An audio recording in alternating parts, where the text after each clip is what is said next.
Yo mga paps, meron tayong panel dito. Check natin yung mga paint defect. Ayan, paint chip na to mga boss. Malalalim na scratches, no? Tapos paint cracks. Actually, for repaint na to. Pero try natin i-paint correct. Ayan, meron tayong step 1 ng Menzer na 1000. Step 2, pang 25 at polish ng APC. At mga sample pads, cutting and medium cut. Ayan yung mga paint defects niya. 5 years na tong nakatambak na panel na to, pero tignan natin. May maiiwang gasgas dyan, pero kaya natin yan. Ayan yung condition niya mga boss. Kitang kita nyo naman, diba? Namumuti na. Pati yung tape, sobrang tagal na yan. Kasi pang ano natin to boss training natin. So yun no, prep wash na natin to mga boss.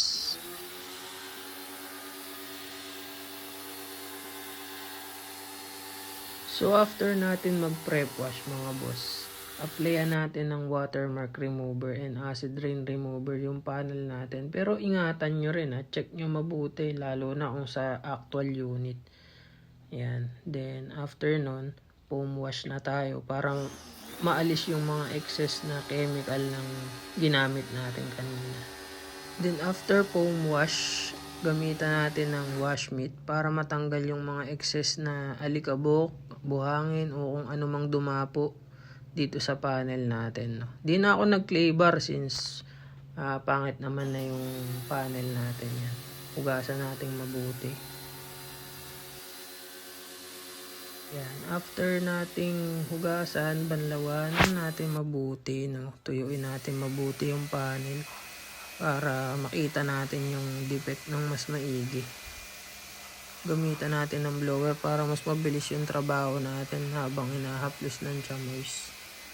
Yung iba di na gumagamit ng chamois, drying towel na. So, ito guys, 1.5 ng 3M, panliliha natin kasi ang lalalim na ng gasgas. At gamitan natin ng pad para mas pantay yung pagkaka-wet sanding natin guys. Tara, lihahin na natin yung part na di-detail natin. Liyahin natin ng pantay para mas mag-flatten yung malalalim na gasgas. Medyo magkakat tayo ng konti. Yan. Bilisan natin para mabilis lang yung video natin. Yan, triple time sa bilis mga paps para mapakita ko agad sa inyo yung gagawin natin at nilihan natin. Ayan. As you can see mga paps, ang nilihan natin, no, lumabo na siya. Ganyan din yung ginagawa sa mga bagong pintura para matanggal yung parang mga buhok-buhok niya sa ibabaw. Pulbos ng top coat yun, ng overspray. Di nawawala yun, no.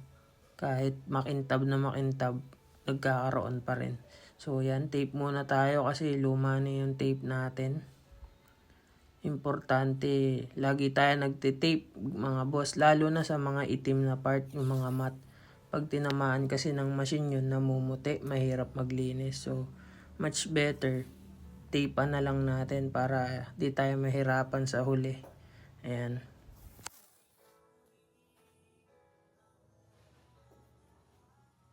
Hindi naman lahat ng nilihan natin ibabab ko, no, para may pag-anuhan lang tayo, pagkukumperan. Kasi masyado nang luma yung panel, kaya isang part lang yung babab natin. Yan.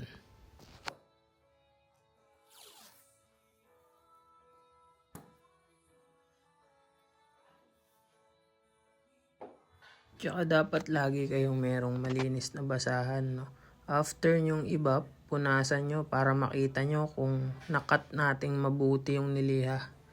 Yan, apply tayo ng rubbing compound. Step 1 tayo. Ito yung gagamitin natin. Wool yung gagamitin natin since nag-cutting tayo at nagliha tayo.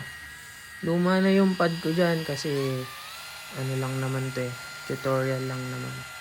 So yan, dapat hindi ganong nakatagilid yung pad nyo kasi nagkakaroon ng hologram At saka bagalan nyo lang, i-fill nyo lang. Huwag nyong mabilisin kasi kung padadaanan ng mabilis, wala, hindi nyo makakat mabuti yung nilihan nyo.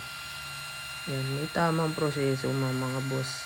Hindi nakukuha sa mabilisan, sa madalian yung pagbabapping. Ayan mga boss, as you can see, meron pa siyang mga naiwan, no. So kapag ganyan, ulitan pa ulit natin ng daan ng wool pad. Gamitan pa natin ng mga isang pasada, dalawang pasada. Yan, nag second cutting tayo ulit dito. Check natin kung nabura natin. Punasan muna natin mabuti, then tapatan natin ng test light pagkatapos. Para makita natin kung okay yung kinat nating top coat, no. Kung may naiwan pa. Gamitan natin ng test light. Yan, kung makikita nyo, konting-konti na lang. Kaya na ng step 2. Pero may maiiwan pa rin gas-gas dyan since sobrang lalim talaga. Tsaka ang tanda na nung panel na to galing tambakan. Pero tignan nyo naman yung kintab, 'di ba? Step 1 pa lang yung ginagawa natin dyan. Kaya na ng step 2 yan. Buburahin niya yung iba dyan. Sige, wait lang natin Okay, step 2 tayo. Okay, tara. Game. Step 2. Medyo light na tayo dito. Medyo medium cut na lang tayo since step 2. Medium cut para mabura pa yung mga maliliit na gasgas na naiwan ng wool pad. Kasi pag di natin step 2, hindi natin makukuha yung talagang gloss niya. Kung polish lang agad, ibig sabihin dinaya natin. Pinakintab lang natin pero may naiwan pa ring maliliit na gasgas. So, kailangan talaga kung step 3, kung 3 step, sundin natin yan, wag natin shortcutin, no. Itong chemical na to, may cutting din to, pero at the same time, meron na siyang polish na kasama. Halos, na to medyo hindi na siya ganun kagaspang. Yan. Same lang din ang procedure kung paano yung stroke natin nung una. Sundan lang natin. Pansin nyo, no, parang umaalon kasi umiinit siya. Kailangan talaga napapainitan nyo yung panel kasi mas maganda yung baon ng kintab niya. Pero alalay din kayo baka mapanot nyo yung panel, ma-overbuff nyo. Papangit naman mga boss. Kailangan alalay din. Makapapansin nyo naman parang umaalong tubig. Ayan Ibig sabihin nakakat nyo yung mabuti yung panel. Napapainitan nyo ng maganda. Ayan. Ayan. Pabalik-balik lang mga paps. Ayan. Taas, baba, gilid. Ganun lang. 1 passes kapag nakumpleto mo yung taas, baba. 1 passes na yun. Nasa sa inyo kung 1 passes, 2 passes, o 3 passes. Check nyo na lang din kung okay na yung panel. Every time na magbabab kayo, punasan nyo yung panel. Huwag nyo hayaang tumigas yung mga chemical. Ang hirap tanggalin yan. Yan. Check tayo ng panel. Ayan. Pakita ko sa inyo yung dinaanan natin ng step 2, no? Kung anong kinalabasan ng step 2. Pansin nyo mga paps, kumonti na yung maliliit na gasgas na dinaanan ng wool pad, no? At saka medyo visible na rin yung mga glitters. Ibig sabihin nakat na natin yung sanding marks ng mabuti sa una at pangalawa. Yan. Check natin ulit kapag na-polish na natin. So, ayun pala mga paps, may mga gasgas talaga na iniiwan na, no? Yung hindi na hinahabol ng liha at buffing kasi baka mapanot na sobrang numipis yung pintura. Mag-suffer yung paint, mas madaling mag-fade yun. Ayan. Gamitan natin ng polish para mas lumabas yung glittery effect ng pintura, yung mica niya mga boss. Ayun. Kung palang meron kayong suggestion na pagtanggal ng malalalim, welcome ako mga boss, tanggapin yung lesson na yun para mas ma-enhance pa yung pagdi-detail natin. Welcome ako tumanggap ng mga ibang opinion. Comment down dun sa video na to, no? Siyempre, hindi naman tayo perfect. tao lang din tayo, no? Ready tayong tumanggap ng mga suggestion para lalong mapaganda yung ating mga trabaho. Yan. So, yan. Kalat muna natin para dito matalsik. Sayang kasi yung compound eh. Kapag yung hindi mo kinalat mabuti, nagtatalsikan lang, sayang lang siya. Yung mga ginamit ko palang pad dito, hindi na mga bago. No? Baka mapansin nyo eh. Hindi ko na ginamit yung mga bago since tutorial lang naman siya. Medyo pricey din kasi per pad eh. Alam nyo na yun.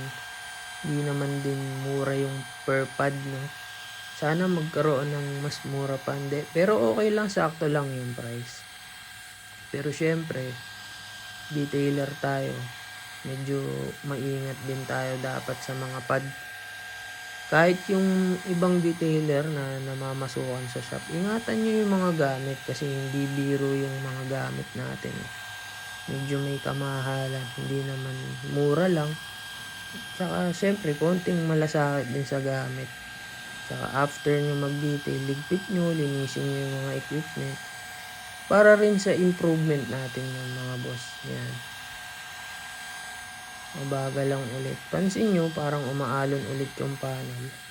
Kasi pinapainitan natin mabuti para putok na putok yung kintab niya. Yan. May masuggest din pala kayo mga paps na chemical na nagamit nyo, na na-try nyo. Pwede nyong i-comment kasi ako lagi ko lang nagagamit is Enzerna, Microtex, APC, GST. Yan yung mga nagamit ko. Sa coating naman, GST, Graphene ni Rantis, Sikisho, Japan. Mga coating na nagamit ko. Yan, kung may masuggest pa kayo na budget friendly, pero alam ko yung iba, mahal talaga kasi sobrang quality ng chemical. Kaso, nagdidepende din tayo kung sa singil natin tsaka yung market natin sa area, di ba? So, kung may masuggest kayo or equipment, pwede nyo i-comment dito mga boss. Thank you. Yan, punasan muna natin ulit, no? Then, check panel tayo ulit. Kung kamusta ba yung ginawa natin. Sana may mga natutunan kayo, no, mga boss. Ito na, final result. Ayan. Ang linis na. Pero pansin nyo, yung talagang sobrang lalim, di ko na hinabol yun. Kasi wala na yun eh. Medyo labas na yung pa-primer niya. Ayan. Pansin nyo naman yung katabi sa ginawa natin. Tambak na tong panel na to, 5 taon sa bodega. Ayan. Ganyan siya katindi. Ayan yung kinalabasan. Ang ganda pa sana ng kintab kung walang gasgas ng malalalim yan. Throwback lang natin yung dating condition niya. Ayan siya dati. Grabe. Tingnan nyo naman. Ayan yun bago natin siya i-paint correction. Napakatindi. Then flex lang natin yung dinetail natin, kinalabasan. Ito na siya mga boss. Diba? Ang ganda pa ng panel. Kaya lang sobrang daming gasgas. Nga pala mga boss, kung umabot kayo sa dulo ng video na to, pa-follow and subscribe naman mga boss. Para masundan natin yung mga video contents natin, no? Ng detailing tips. Marami pa tayong susunod na detailing tips. Thank you. Yo, peace out. Follow for more na tayo mga boss. Next content, glass detailing naman. Alright.